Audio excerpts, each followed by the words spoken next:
Hello to everyone. आज के topic में हम कवर करने वाले हैं, आज के लेक्चर में जो टॉपिक कवर हम करेंगे वो है डायरेक्शन कोसाइन, डायरेक्शन रेशियो और प्रोजेक्शंस। डायरेक्शन कोसाइन को समझने से पहले हम देखते हैं कि डायरेक्शन एंगल क्या होता है। डायरेक्शन एंगल एक्चुअली में कुछ भी नहीं है।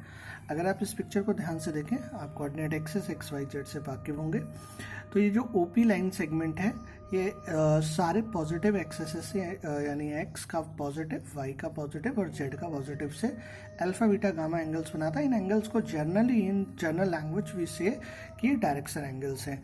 अब डायरेक्शन एंगल्स को अगर हम कोसाइन वैल्यू के साथ में कैलकुलेट करें, कोसाइन वैल्यू कैलकुलेट करें, तो उन्हें हम डायरेक्शन कोसाइन कहते हैं। अब मैं ये क्या कह रहा हूँ, अगर आपको ये इमेजिन करना है तो आप अपने घर के किसी कॉर्नर को इमेजिन करिए और वहाँ पर कॉर्नर पे पेन को ऐसा डायगनली उसमें उस कॉर्नर पे फिट करिए, तो आपको समझ में आएगा कि एक लाइन सेगमेंट जैसा दिखेगा ओपी, वो एक्स से अल्फा, वाई से बीटा और जेड से गामा एक्सेस बनाए, वो जो एंगल्स बनाएंगी, डायरेक्शन एंगल्स बनाएंगी। अगर हम उस लाइन सेगमेंट का लेंथ आर मान लें और उसका points X Y Z P मान लें, तो x का कोऑर्डिनेट वहाँ पर क्या होगा, अगर वो लाइन सेगमेंट को अगर आप देखेंगे तो उसका x कोऑर्डिनेट अगर उससे मतलब पॉइंट ड्रॉप करें उस लाइन से x पर परपेंडिकुलर ड्रॉप करें, तो उसका x कोऑर्डिनेट x, 0 होगा, y कोऑर्डिनेट y, 0 होगा, z कोऑर्डिनेट z, 0 होगा।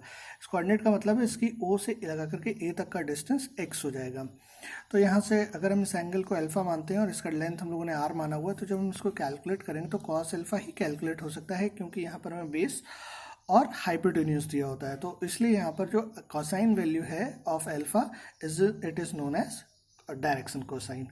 ऑलराइट, अब ये डायरेक्शन कोसाइन को अगर हम निकालें तो और कैलकुलेट करें, तो हम यहाँ पर देखते हैं एक्स बराबर आर कॉस अल्फा आता है, वाई बराबर आर साइन अल्फा, जेड बराबर आर कॉस गामा आ जाता है। और ये इस वैल्यू को अगर हम आगे कैलकुलेट करें, इस लेंथ को अगर हम कैलकुलेट करें, तो ये इनके बीच में डिस्टेंस फार्मूला लगा और एक्स वाई जेड को हम R cos alpha, R cos beta gamma मान लें, तो जब डिस्टेंस फार्मूला लगा करके इसे सिंप्लीफाई करेंगे तो आप देखेंगे एक एक्सप्रेशन मिलेगा cos square alpha cos square beta plus cos square gamma is equals to 1। बेटा ये जो एक्सप्रेशन है ये एक्चुअली में बहुत इंपॉर्टेंट एक्सप्रेशन है। सारे डायरेक्शन को साइंस का स्क्वायर करने पर, उनका सम करने पर हमें क्या मिलता है, 1 मिलता है। अब डायरेक्शन कोसाइन को समझते हैं, कुछ एक इंपॉर्टेंट पॉइंट समझते हैं। अगर मान लो यहाँ पर एक्स एक्सिस है और वो एक्स एक्सिस के पॉजिटिव डायरेक्शन से क्या एंगल्स बनाएगी, यानी डायरेक्शन एंगल्स की बात करें तो बनाएगी खुद से 0, वाई से 90, क्योंकि अगर आप घर के कॉर्नर को देखें तो आपको समझ में आएगा 3 परपेंडिकुलर लाइंस होती हैं, तो 90 बनाएगी।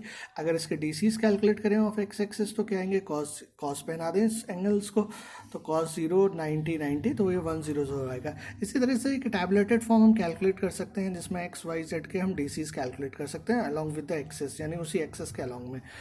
अब अगर हम इनको कई बार क्या होता है बुक्स में ये जो डायरेक्शंस कोसाइन है एलिमेंट से भी रिप्रेजेंट करते हैं, तो अगर इस एक्सप्रेशन को ही हम सिंप्लीफाई करें तो बेटा ये एक्सप्रेशन जो सिंप्लीफाई होगा वो सिंप्लीफाई करके L square plus M square plus N square आ जाएगा। आइए अगला अभी हम देखते हैं यहाँ पर डायरेक्शन रेशियोज क्या होते हैं।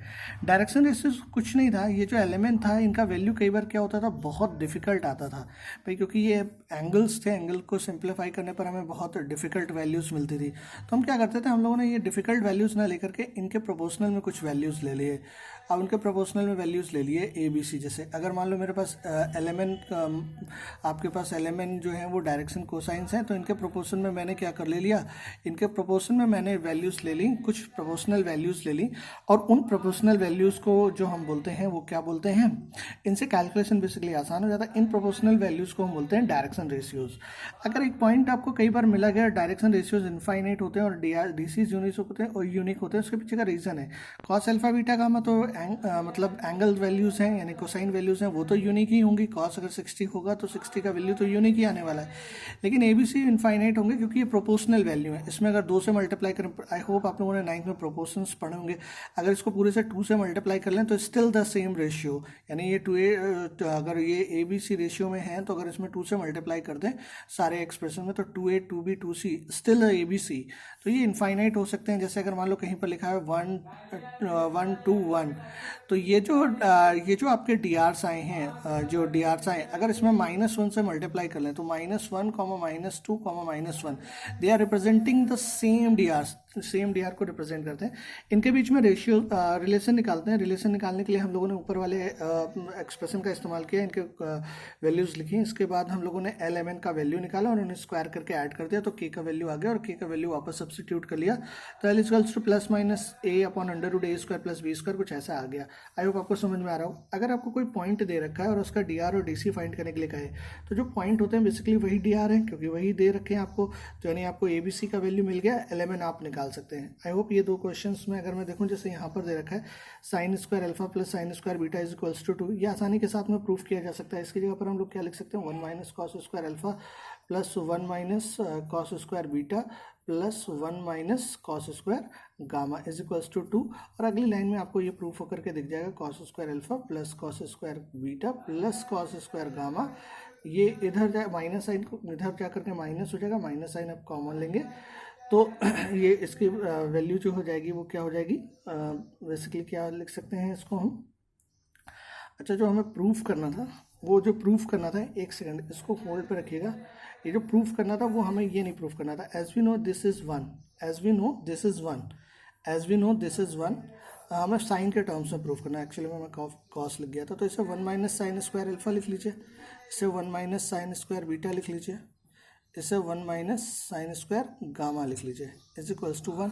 अगली लाइन में आपको लिख जाएगा sine square alpha plus sine square beta plus sine square gamma is equals to क्या हो जाएगा, 2। ये उधर जाकर के सिंप्लीफाई हो जाएगा, ये 2 हो जाएगा। ये हम यहाँ से ये एज वी नो करेंगे, एज वी नो ये हमें पता है, और उसका इस्तेमाल करते हुए इसे सिंप्लीफाई करेंगे। Sum of square of D C of every line is equals to 1, ये ऑलरेडी हम लोग प्रूफ करें, यानी हमें प्रूफ करना है L square plus M square plus N square is equals to 1। ये आप आसानी के साथ में कर पाएंगे।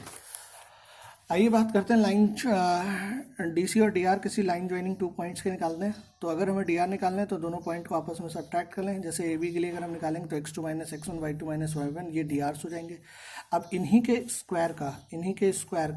स्क्वायर का सम करेंगे और इसका स्क्वायर रूट लेंगे और उसे इनमें डिवाइड कर देंगे, तो हमें क्या मिल जाएंगे, डी सीज मिल जाएंगे। अगर एक लाइन के डी सी ए बी के एलिमेंट हैं तो बी ए के माइनस हो जाते हैं, अगर कॉस में दे तो पाई माइनस अल्फा करके लिख लेंगे।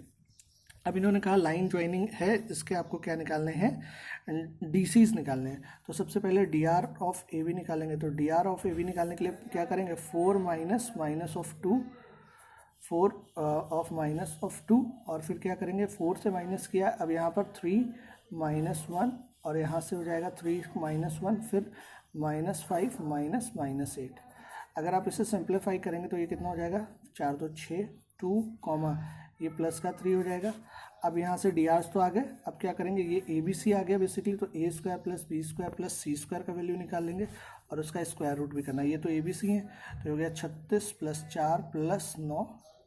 आई होप आपको समझ में आ रहा होगा, ये 7 आ जाएगा। तो अगर हम डी सीज की बात करें, D Cs of A B, तो वो क्या हो जाएंगे, अगर आप ध्यान से देखेंगे तो D Cs of A B हो जाएगा 6/7, 2/7 एंड 3/7। अच्छा, अगर यहाँ पर मेंशन नहीं करता, कहता कि find the D Cs of line joining A B नहीं मेंशन करता, फिर क्या करते, फिर आप डी आर निकालने के लिए चाहे इसको इसमें से माइनस कर लेते, इसको इसमें से माइनस करते या इसको इसमें से माइनस करते, तो माइनस टाइम आंसर आ जाता। माइनस टाइम भी क्या होता है, सेम ही को रिप्रेजेंट करता है। तो यहाँ पर आंसर में क्या हो जाता है, यहाँ पर आंसर में निगेटिव आ जाता है। अगर मान लो अगर हम उल्टा सॉल्व करते हैं इसको, तो भी कोई प्रॉब्लम नहीं थी, क्योंकि हम ऑलरेडी रिलेशन में देख चुके हैं कि वो प्लस माइनस। बेटा ये तब है जब मैंने बोला लाइन ज्वाइनिंग बोला गया, ए बी नहीं बोला गया। लाइन ज्वाइनिंग में फिर दोनों आंसर्स लिखने होंगे, बी ए का भी और ए बी का भी, ये ध्यान रखिएगा। तो प्लस माइनस में आ जाते हैं डी सीज आपके। अगर ए बी लिखा हुआ है तो ऑब्वियस सी बात है एक ही साइड से हमें सॉल्व करना है कि हमें क्या करना है, उसके डी आर्स निकाल करके डी सी सॉल्व करने हैं। आइए प्रोजेक्शंस के बारे में बात करते हैं। प्रोजेक्शन ऑफ अ पॉइंट, जैसे ये पॉइंट पी दे रखा है, अगर इसका इस पर परपेंडिकुलर ड्रॉप करें तो इस पी पॉइंट का प्रोजेक्शन यहाँ पर पी डैश दिखाई पड़ेगा। ये किसी लाइन पर इस पॉइंट का अगर हमें प्रोजेक्शन निकालना है, इस पर परपेंडिकुलर ड्रॉप करें तो जिस पॉइंट पर जाकर के मिल रहा है ये ए बी लाइन पर इस पी पॉइंट का प्रोजेक्शन है। अब प्रोजेक्शन को समझते हैं of a line segment joining 2 points. यहाँ पर 2 पॉइंट्स को ज्वाइन करा, x1 y1 P Q 2 points हैं। यहाँ पर x1 y1 z1 है, यहाँ पर x2 y2 z2 है। अगर हम क्या करें, ये 2 लाइन सेगमेंट ज्वाइन कर रहा है और हमें इसका क्या निकालना है, प्रोजेक्शन निकालना है। तो हमने इस लाइन को थोड़ा और आगे बढ़ाया, यहाँ पर थीटा कर लिया। अगर ये इंक्लिनेशन एंगल थीटा है तो ये वाला भी थीटा हो जाएगा।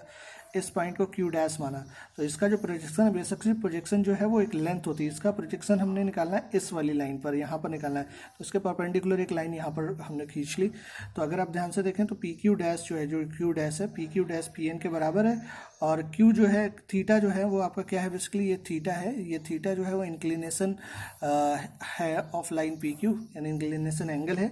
तो कॉस थीटा का वैल्यू निकालें तो पी, अगर यहाँ पर इस ट्रायंगल में निकालें, किस ट्रायंगल में हम निकाल रहे हैं, हम निकाल रहे हैं पी क्यू और क्यू डैश में। अगर हम इस एंगल में निकालें तो आई होप आपको समझ में आएगा, पी क्यू डैश बराबर पी क्यू कॉस थीटा। तो बेसिकली इस लाइन पी क्यू का प्रोजेक्शन है इस लाइन पर। तो जहाँ पर पी क्यू जो डैश है वो क्या कहलाएगा, projection of line P Q, यानी इस वाली लाइन का ये प्रोजेक्शन कहलाएगा। अगर हमें ऐसे ही करना हो, तो हमें अगर प्रोजेक्शन निकालना हो तो ये तो निकालना हो, तो हमें क्या करना होगा, अगर इसके पॉइंट्स दे रखें तो x2 minus x1 into L plus y2 minus y1 into M plus z2 minus z2। अब पॉइंट टू रिमेंबर ये है कि जिस पॉइंट, अगर आप देखें ध्यान से, mn हमने निकाला है, मान लो कोई ये लाइन ए बी कर लेते हैं, हमें mn लाइन ए बी पर हमने क्या निकाला है, पी क्यू लाइन का प्रोजेक्शन निकालना है। तो जिस लाइन पर प्रोजेक्शन निकालना है, ध्यान से सुनिएगा, किस लाइन पर इस पर प्रोजेक्शन निकालना है, ए बी पर। तो जिस लाइन पर निकालना है उसके हम क्या कैलकुलेट करते हैं, जिस लाइन पर निकालना है, फिर से ध्यान से सुनिएगा, जिस लाइन पर निकालना है, इस ए बी लाइन पर इस पी क्यू का निकालना है। तो जिस लाइन पर चाहिए होता है उसके एलिमेंट निकालते हैं, बस ये बात आपको समझ में आ जाए, आप कर लेंगे। और जिस पर निकालना होता है उसके हम पॉइंट्स को क्या करते हैं, x2 माइनस x1 करके, जिस लाइन के भी पॉइंट्स आपको निकालने होते हैं तो हम क्या करते हैं, इसके बेसिकली क्या निकाल लेते हैं, DRs। तो DCs हमें चाहिए होते हैं जिस लाइन पर निकालना है, और DRs चाहिए होते हैं जिस लाइन का निकालना है। अब आई होप आपको दे रखा है फाइंड द, अच्छा एक यहाँ पर क्वेश्चन बड़ा पूछा जाता है, प्रोजेक्ट एक पॉइंट याद रखिएगा, projection of line on axes. अगर एक्सेसिस पर प्रोजेक्शन जो दे रखा है वो x1 y1 z1 है, तो लेंथ ऑफ द लाइन, यानी किसी लाइन का प्रोजेक्शन, किसी लाइन का प्रोजेक्शन, जैसे ये लाइन है, इसका प्रोजेक्शन अलग अलग एक्सेस पर x1 y1 और z1 है। x एक्सेस पर इसका प्रोजेक्शन x1 है, y एक्सेस पर इसका प्रोजेक्शन इसी लाइन का y1 है, और z पर z1 है। तो लाइन का लेंथ हो जाता है x square plus x1 square plus y1 square plus z1 square. जैसे ये क्वेश्चन दे रखा है, प्रोजेक्शन ऑफ लाइन 2 4 6, यानी इसका x पर कितना प्रोजेक्शन है, 3, y पर कितना प्रोजेक्शन है, 2, y पर कितना है 3, और z पर कितना है 6। तो अगर हमें लेंथ ऑफ द लाइन चाहिए, तो आपको अगर लेंथ ऑफ द लाइन चाहिए, लेंथ ऑफ द लाइन चाहिए, तो हम क्या करेंगे, सिंपली इसका स्क्वायर रूट कर देंगे। तो 2 स्क्वायर 3 स्क्वायर प्लस 6 स्क्वायर, तो ये कितना हो जाएगा, √49, इवेंचुअली दिस विल बी 7। अब हमें क्या दे रखा है, पॉइंट दे रखे हैं। अगर हम सिंप्लीफिकेशन देखें, इसमें दे रखा है पॉइंट, दीज आर कोलिनियर। तो कुछ नहीं करना है आपको, ए बी सी निकाल लेना है। अब आपको क्या निकालना है, ए बी के डी आर निकालने हैं और बी सी के डी आर निकालने हैं। ए बी के डी आर निकालने हैं और बी सी के डी आर निकालने हैं। अगर ये सिमिलर आ जाए, सिमिलर का मतलब आप समझ रहे हैं ना, कि आपको कई सारे मैंने बताया था इनफाइनाइट होते हैं। अगर मान लो जैसे इसके मान लो सॉल्व करने पर आ गए 1 1 1 2 आ गए, और इसके आ गए -1 -1 -2, तो ये सिमिलर ही माने जाएंगे। अगर ये सिमिलर आ गए तो फिर हम बोलेंगे कि ये जो पॉइंट्स हैं ये कैसे हैं, कोलिनियर हैं। ध्यान रखिएगा, क्या करना है आपको, ए बी और बी सी का निकालना है, फिर हम मान लेंगे कि ये कोलिनियर है।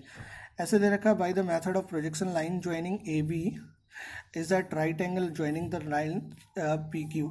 तो हमें क्या करना है, हमें क्या निकालना है, प्रोजेक्शन से क्या करना है, line joining this and this is at right angle and point join.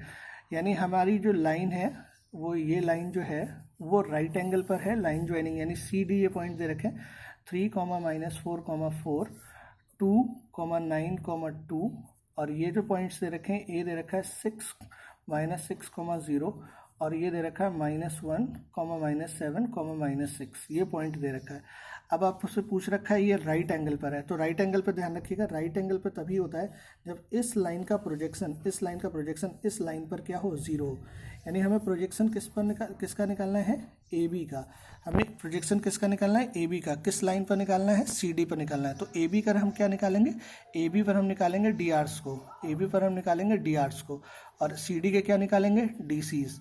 और इससे क्या कैलकुलेट करेंगे, प्रोजेक्शन। प्रोजेक्शन का फॉर्मूला क्या था, प्रोजेक्शन का फॉर्मूला अगर आपको याद हो तो प्रोजेक्शन कैलकुलेट करेंगे, प्रोजेक्शन को कैलकुलेट करेंगे। प्रोजेक्शन का फॉर्मूला आप सभी को पता है, x2 minus x1l plus y2 minus y1m plus z2 minus z1n। क्या करेंगे, इससे x2 माइनस x1 करेंगे और इससे क्या निकालेंगे, पहले इससे क्या करेंगे हम सी डी के क्या निकालेंगे, डी सीज निकालने के लिए पहले क्या करेंगे, इनके डी आर्स निकालेंगे, डी आर्स के लिए इन दोनों को सब्ट्रैक्ट करेंगे, फिर उसके स्क्वायर रूट से उसको डिवाइड करके डी सीज और डी आर निकालने के बाद ये कैलकुलेट करेंगे। अब उसने पूछा है कि ये राइट एंगल पर है, तो ध्यान रखिएगा इस प्रोजेक्शन एक्चुअली में एक न्यूमेरिक वैल्यू होता है, यानी लेंथ ही होती है एक तरीके से, प्रोजेक्शन का मतलब होता है एक लेंथ ही होती है, तो प्रोजेक्शन अगर इसका वैल्यू 0 आ जाता है तो मान लीजिएगा ये क्या है, एट राइट एंगल है, एट राइट एंगल है। आई होप आपको ये समझ में आया होगा। अगले वीडियो में मिलते हैं। Thank you.